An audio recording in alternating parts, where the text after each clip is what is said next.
अस्सलाम वालेकुम नाज़रीन, अहमद राना व्यूज़ में आपको खुश आमदीद। इस दुआ और उम्मीद के साथ कि आप जहाँ भी हों बिल्कुल खैर आफियत के साथ हों। नाज़रीन, आज जो वीडियो हम आपके साथ शेयर करने जा रहे हैं ये है अफ़गानिस्तान क्राइसिस पर, और इस अफ़गानिस्तान क्राइसिस से पाकिस्तान के ऊपर इसके क्या असरात हैं और क्या चैलेंजेस हैं। इसके साथ साथ पूरे ख़ित्ते पर और दुनिया पर इसके क्या असरात होने जा रहे हैं और इस वक्त ताज़ा तरीन सूरत हाल अफ़गानिस्तान के हवाले से क्या है, इन तमाम मालूमात पर बात करेंगे। और आपको ये भी बताएंगे कि पाकिस्तान किन चैलेंजेस को ना सिर्फ उसका सामना कर रहा है बल्कि बहुत सारी बातें अफ़गानिस्तान और पाकिस्तान के माबैन जो हुई वो पाकिस्तान की पार्लियामेंट से भी छुपाई गई। उस वक्त जो दहशतगर्दी पाकिस्तान में बढ़ रही है उसकी असल रीज़न क्या है। अगर आपने हमारे चैनल को सब्सक्राइब नहीं किया और बेल का आइकन नहीं दबाया तो आपने इसलिए दबाना है ताकि आपको हमारी इंफॉर्मेटिव वीडियोस मिलती रहें। तो यहाँ बात करते हैं अफ़गानिस्तान के मौजूदा क्राइसिस की। तो नाज़रीन, ये स्टोरी है, ये कहानी है उस दिन की जिस दिन दोहा के अंदर एक एग्रीमेंट तय पाया तालिबान और यूनाइटेड स्टेट्स के दरमियान। इस एग्रीमेंट के तहत 31 अगस्त 2021 तक यूनाइटेड स्टेट्स की सारी मिलिटरीली और तमाम जो एक अमरीकी है, आखिरी अमरीकी है, उसको यहाँ से बिल्कुल निकलना था। इस एवैक्यूएशन प्लान को पेंटागन से देखा जा रहा था, और ना सिर्फ ये प्लान पेंटागन से देखा जा रहा था बल्कि काबुल एयरपोर्ट ऑपरेशन के नाम से हामिद करज़ई इंटरनेशनल एयरपोर्ट पर जब आखिरी तैयारा यूएस मिलिट्री का तैयारा था, जब वो उड़ रहा था, तो वो दिन 31 अगस्त 2021 का। इसका मतलब ये था कि आखिरी मिनट तक उन्होंने अपनी एवैक्यूएशन को कंप्लीट किया, और वही एवैक्यूएशन, वही तारीख दोबारा दोहराई जो उन्होंने 1975 में साइगोन के अंदर वियतनाम से निकलते वक्त दोहराई थी। एक हेलीकॉप्टर के ऊपर यूनाइटेड स्टेट्स की ट्रूप्स इस तरह चढ़ रही थी कि हर कोई अपनी ज़िंदगी की अमान वहाँ हासिल करने की कोशिश कर रहा था, और कोशिश कर रहा था कि वो वियतनाम से निकल जाए बगैर ये सोचे कि उनके इस तरह से निकलने के बाद हमने जो वहाँ पर गंद किया है। या अफ़गानिस्तान की अगर हम बात करें तो अफ़गानिस्तान के अंदर जो ह्यूमैनिटेरियन क्राइसिस पैदा हुआ, जो वहाँ पर इकोनॉमिक ग्रेवियंसेस लोगों के जन्म लिए, 20 साल की वॉर में जितनी वहाँ पर डिस्ट्रक्शन हुई, जितनी बम्बारमेंट हुई, जितने इलाके तबाह हुए, जितनी उनकी जीडीपी इकॉनमी डिस्टर्ब हुई। और एक वो बच्चा जो 2001 में पैदा हो रहा था, जब ये एवैक्यूएट हो रहे थे तो उसकी उम्र 20 साल से ज़्यादा थी। उस बच्चे की जनरेशन को एजुकेशन नहीं मिली और वो किन क्राइसिस के अंदर चला गया, इसको सोचे बगैर अमेरिका यहाँ से चला गया। लेकिन इसके बाद वहाँ पर हुआ क्या और उसके असरात आपके और मेरे ऊपर किस तरह से पड़ रहे हैं, हम इस वीडियो में इन तमाम इश्यूज़ के ऊपर इसके एनालिसिस के ऊपर बात करेंगे। तो पहली चीज़ जो आपके सामने रख रहे हैं कि अफ़गानिस्तान में मौजूदा क्राइसिस इस वक्त क्या परेशानी पैदा कर रहा है, और वो पहला पॉइंट क्या है, वो है instability in the region. Instability in the region की अगर हम बात करें तो ये रीजन जिसमें पाकिस्तान और इसके साथ साउथ एशिया, सेंट्रल एशिया, ऊपर अफ़गानिस्तान के ममालिक और उसके साथ साथ रशिया और चाइना, ये तमाम रीजन इसमें शामिल है। और इसके साथ साथ दुनिया के वो तमाम स्टेक होल्डर्स जिसके अंदर ईरान के साथ साथ सऊदी अरेबिया और मिडल ईस्ट, अफ्रीका के ममालिक शामिल हैं, इन तक इसका दायरा कार बढ़ रहा है। अफ़गानिस्तान के क्राइसिस की अगर हम बात करें तो अफ़गानिस्तान के क्राइसिस के हवाले से या अफ़गानिस्तान की जो एक्चुअल जियोग्राफिकल लोकेशन के हवाले से अल्लामा इकबाल ने एक दफ़ा कहा था कि it is heart of Asia. अगर ये डिस्टर्ब हुआ तो पूरा एशिया डिस्टर्ब होगा, और अगर ये खुशहाल हुआ तो इसके असरात पूरे खित्ते पे पहुंचेंगे। तो इमेजिन करें कि 40 साल से जंगों के अंदर इस मुल्क का क्या हाल है, और इस मुल्क के जो बदतरीन असरात हैं वो किस तरह इस पूरे खित्ते को डिस्टर्ब कर रहे हैं। तो अल्लामा इकबाल की वो कोटेशन हमें बिल्कुल ठीक नज़र आती है, क्योंकि अगर इंस्टेबिलिटी की बात करें तो जब हैस्टी एवैक्यूएशन बहुत स्पीड के अंदर जल्दी में अमेरिका यहाँ से चला गया, तो जो पहली चीज़ वो छोड़ गया वो यहाँ पर मौजूद सिविल वॉर की सिचुएशन थी। यहाँ पर जो वॉर लॉर्ड्स थे, जो जंगों को लीड कर रहे थे, उनके दरमियान आपस में एक दूसरे के साथ लड़ाई के मामला थे। और वहाँ पर एक ऐसा ग्रुप जन्म लेता है जो कि 2014-15 के अंदर यहाँ पर आ चुका था, जिसका नाम है इस्लामिक स्टेट खुरासान, ISIS का ये ग्रुप ऐसी इस्लामिक रियासत बनाना चाहता है जो तालिबान के नज़रियात से भी डिफ़र करते हैं। तो पहली जो इंस्टेबिलिटी इस खित्ते में हुई वो आइडियोलॉजिकल इंस्टेबिलिटी है, जिसके अंदर दो डिफरेंट फैक्शंस जो हैं वो एक दूसरे के सामने। और ISK जो है ये एक ऐसा ग्रुप है जो ना सिर्फ इस खित्ते में बाकी ममालिक को थ्रेट कर रहा है बल्कि अफ़गानिस्तान के अंदर तालिबान के लिए भी ख़तरा है, और बहुत सारी चीज़ों पर उनका तालिबान के साथ भी एतराज़ात कायम है। अगर हम बात करें इसकी तो सबसे पहले इस इंस्टेबिलिटी के अंदर जो यहाँ पर एक पूरे रेडिकल ग्रुप्स बने हैं, जो फंडामेंटलिस्ट बने हैं, उनमें ISK है, TTP जो कि पाकिस्तान के अंदर इस वक्त हालिया दहशतगर्दी में मुलव्वस है, IMU Islamic movement of Uzbekistan کے نام سے اور اسی طرح ETIM کے نام سے، یہ تمام آؤٹ فٹس جو ہیں اس خطے کے اندر نہ صرف افغانستان کے اندر اپنے اثر و رسوخ بڑھا رہی ہیں، کیونکہ افغانستان وہ ایک ایسی جگہ ہے ان کے لیے، سیف ہیون ہے، جہاں پر بیٹھ کے وہ اپنے تمام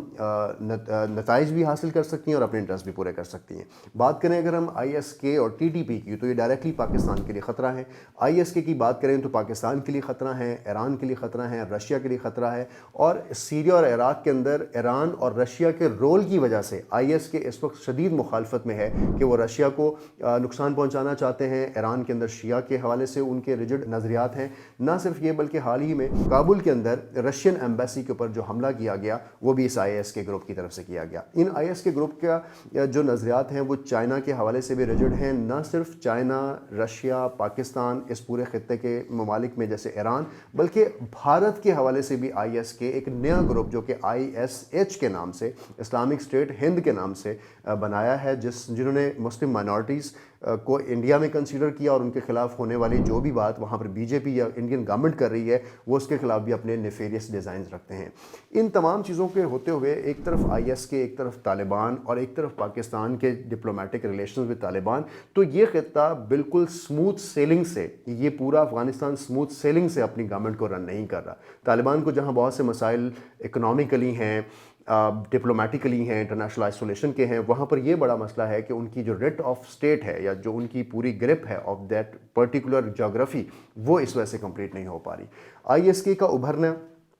TTP کا ابھرنا اور بہت ساری چیزوں کا پاکستان کے بارڈرز کے ساتھ ہونا پاکستان کی انٹرنل سیکیورٹی کو بھی اس وقت ڈیمیج کر رہا ہے۔ تو یہ ایک انسٹیبلٹی کی سچویشن ہے جو کہ انسیکیورٹی وائز پاکستان کے اندر اس وقت پیدا ہو رہی ہے۔ دوسری جو امپورٹنٹ چیز جو حال ہی میں ہم نے دیکھا، فورن اسٹیٹ منسٹر جو ہیں ہنا رحمانی خر صاحبہ افغانستان جاتی ہیں تو وہاں پر بھی ان کے ساتھ طالبان کے کچھ فیکشنز جو ہیں وہ نہیں ملنا چاہتے اور ان کا ایک بہت اچھا ویلکم اس طرح سے نہیں کیا گیا کہ ہمارے ایک جو سفیر ہیں کابل کے اندر، ان کے سفارت خانے پر حملہ کیا گیا اور ایک پاکستانی نیشنل جو سپاہی ہیں ان کو گولیاں بھی لگیں اور وہ زخمی بھی ہیں۔ تو یہ ساری چیزیں اس چیز کی طرف اندیشہ دیتی ہیں کہ وہاں پر حالات جو ہیں وہ پاکستان کے مخالفت میں بھی ہیں۔ ISK کے اندر اس کی مخالفت ہے، طالبان کے اندر اس کی مخالفت ہے، اور اس کی ایک بڑی وجہ جو ہے وہ پاکستان کے حوالے سے ڈیورنٹ لائن پر پاکستان کے ساتھ جو ان کا ریفٹ ہے وہ ابھی بھی اس افغانستان میں جو کہ ابھی وار سے نکلا ہے، ایک نئی لڑائی کے ساتھ، ایک نئی انسٹیبلٹی کے ساتھ اس ریجن میں ایگزسٹ کرتا ہے۔ اچھا، صرف یہ نہیں، اگر پاکستان کے بارڈر کی بات کریں تو پاکستان کا جو بارڈر افغانستان کے ساتھ ہے، سب سے لمبا بارڈر پاکستان کا افغانستان کے ساتھ ہے۔ اس بارڈر پر چمن اور طورخم دو ایسی جگہیں ہیں جہاں پر بہت ٹریڈ ہوتی ہے۔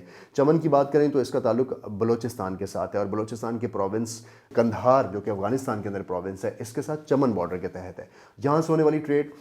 بہت ساری بینیفٹ دیتی ہے افغانستان کے لوگوں کو بھی، پاکستان کے لوگوں کو بھی، اور دونوں کے اوپر اکنامک امپیکٹس بھی دیتی ہے۔ اسی طرح طورخم کا جو تعلق ہے وہ پشاور سے ہوتے ہوئے طورخم، اور طورخم سے ہوتے ہوئے پھر ننگرہار جو پروونس ہے افغانستان کا، تو ان کے درمیان بھی ٹریڈ کا ایک ذریعہ ہے۔ لیکن ہم نے یہ دیکھا کہ طالبان کی اس گورنمنٹ آنے کے بعد بجائے اس کے کہ طالبان اسٹرینتھن ہوتے، ڈپلومیٹک تعلقات پاکستان سے بڑھاتے، وہ اس چیز کے اوپر بھی پاکستان کے ساتھ ڈسپیوٹ میں ہوئے، کیونکہ پاکستان جو اس پورے بارڈر پر لگانے والی فینس ہے، جو پوری جنگلہ لگایا جا رہا ہے، وہ اس کے خلاف ہے کہ اس ہی سال جولائی کے اندر دونوں بارڈرز بند کرنے پڑے پاکستان کو، کیونکہ وہاں پر ویزا کے ایشوز تھے اور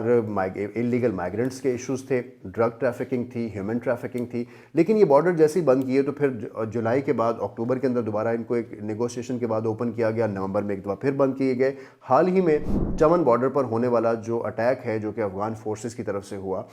اس اٹیک کی وجہ سے اس وقت بھی بارڈر بند ہے۔ اور حال یہ ہے کہ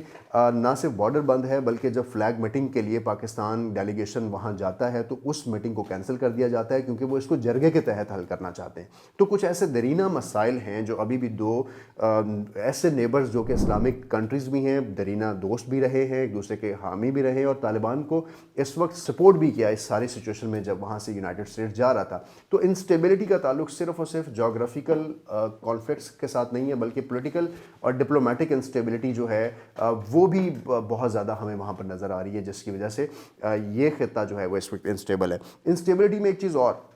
that is security situation in Swat and lucky Marwat of Pakistan, जहाँ पर फाटा और इससे मुंसलिक जो रीजन्स हैं और उन इलाकों में दोबारा से ISK और TTP का बढ़ जाना और अफ़गानिस्तान के अंदर TTP के कुछ लोगों को जेलों से रिहा कर देना, कुछ ऐसे क्वेश्चंस हैं जो ना सिर्फ इस खत्ते की इंस्टेबिलिटी और सिक्योरिटी सिचुएशन पर क्वेश्चन मार्क हैं, बल्कि आने वाले दिनों में शायद इसके बुरे असरात होंगे, क्योंकि TTP और ISK के कुछ ऐसे ग्रुप्स कुछ ऐसी मुतालबात पाकिस्तान की गवर्नमेंट से रखना चाहते हैं जिन मुतालबात को पाकिस्तान गवर्नमेंट शायद एक्सेप्ट नहीं करती, जिसमें उनका फाटा मर्जर के हवाले से भी क्वेश्चन है, शरीयत को नाफिज करने के हवाले से भी क्वेश्चन है, और ऐसे ममालिक के साथ पाकिस्तान क्यों राब्ता रखता है जो LGBT राइट्स पर बात करते हैं। सो ये कुछ ऐसे क्वेश्चंस थे जिसको स्टेट लेवल पर डिस्कशन की ज़रूरत थी, जिसके लिए आपने देखा कि मौलाना तकी को भी पाकिस्तान की तरफ से इंगेज किया गया, कुछ ऐसे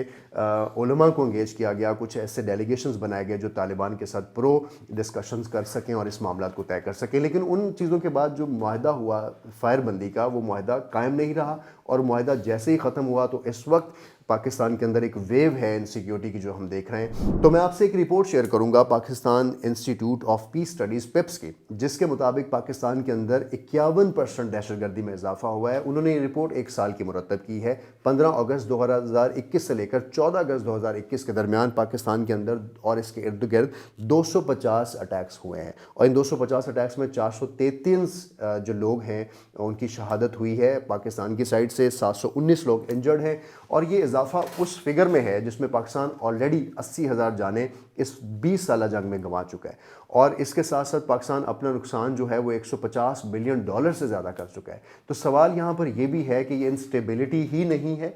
ये पाकिस्तान का एक क्वेश्चन भी है, एक जस्टिफिकेशन भी है कि अमेरिका अगर यहाँ से जा रहा था तो वो तमाम मामलात जो शायद 9/11 से पहले यहाँ थे ही नहीं, वो उन मामलात में इस खत्ते को अपने रहमो करम पर छोड़ गया। इस वजह से ये खत्ता ना सिर्फ पोलिटिकली इंस्टेबल है, इनसिक्योरिटी में इस वक्त डिस्टर्ब है, और बहुत सारी और चीज़ें जो हैं इस खत्ते में ख़तरात के तौर पर, चैलेंजेस के तौर पर उभर रही हैं। दूसरी जो चीज़ हम इस पर बात करने जा रहे हैं वो है ह्यूमैनिटेरियन क्राइसिस।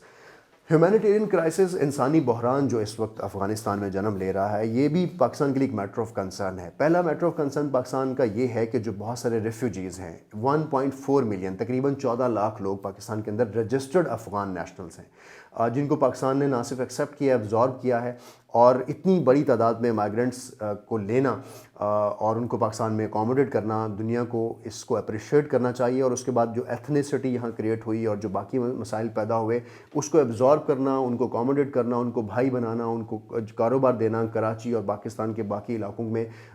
KPK के रीजन्स के अंदर, पंजाब के अंदर, तो ये एक अच्छी चीज़ है। लेकिन ये क्राइसिस अब मज़ीद बढ़ रहा है, क्योंकि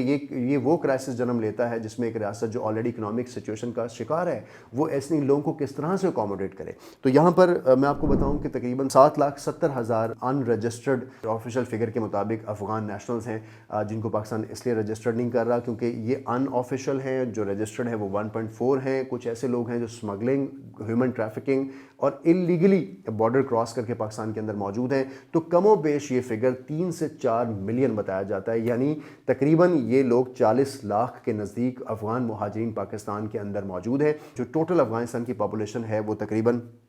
4 करोड़ है, और इस 4 करोड़ पॉपुलेशन में 2 करोड़ ऐसे लोग हैं जो इस वक्त मेल नॉरिश्ड हैं, जिनके पास ग़िज़ाई ज़रूरियात पूरी नहीं हैं, जिनके पास और ये वाली बात कि उनके ग़िज़ाई ज़रूरत इसलिए पूरी नहीं है कि वहाँ पर दुकानें भरी हुई हैं अशिया से, लेकिन उनको ख़रीदने के लिए पैसे नहीं हैं। और फिर वहाँ पर जो ट्रांसपोर्टेशन है,